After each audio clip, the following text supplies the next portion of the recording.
বন্ধুরা প্রিন্স প্রিয়ার গার্লফ্রেন্ড হয়ে গেছে। যখন প্রিয়া প্রিন্সকে কিস করলো তখন আমার মনটা পুরো ভেঙে গেল। প্রিন্স তো ধোকেবাজ, আজকের পর থেকে ওর লাইফে আমি আর আসবো না। আরে প্রিন্স দাঁড়াও, প্রিয়া তুমি এটা কি করলে? প্রিন্স তুমি এটা কি করতেছো? জিনি যেখানে যাচ্ছে সেখানে যেতে দাও। তুমি এখন আমার বয়ফ্রেন্ড, তুমি জিনিকে ভুলে যাও। প্রিয়া তুমি আমাকে যেতে দাও, ওর সাথে আমার ইম্পর্টেন্ট কথা আছে। আরে প্রিন্স তোমাকে আমি কতবার বলবো, ওর চেহারা তুমি দেখেছো, পুরো ভিখারি মতো দেখতে। আরে জিনি তুমি এটা কি করতেছো? আমি আমার গ্রামে চলে যাইতেছি, আমি এখানে থাকবো না। জিনি এমনটা করো না। প্রিন্স তুমি চুপ হয়ে যাও, আমার সামনে তোমাকে প্রিয়া কিস করেছে, তুমি কিছু বলনি।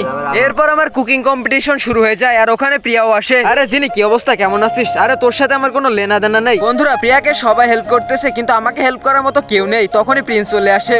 প্রিন্স তুমি চলে এসেছো, তুমি আমাকে হেল্প করো না, ছেড়ে দাও আমাকে। প্রিয়া আমার সাথে কথা বলবি না, আমি শুধু জিনির জন্য আসছি। বন্ধুরা যখনই প্রিন্স আমার সামনে আসে, দূরে যা শালা, জিনির কাছে আসবি না। তুই কি জানিস আমি জিনির বিএফ, কিন্তু আগে ছিলি, এখন আমি জিনির বিএফ। বন্ধুরা প্রিন্স যখন আমাকে বারবার ধোকা দিতেছিল তখন আমি অজয়ের গার্লফ্রেন্ড হয়ে যাই। Subscribe guys.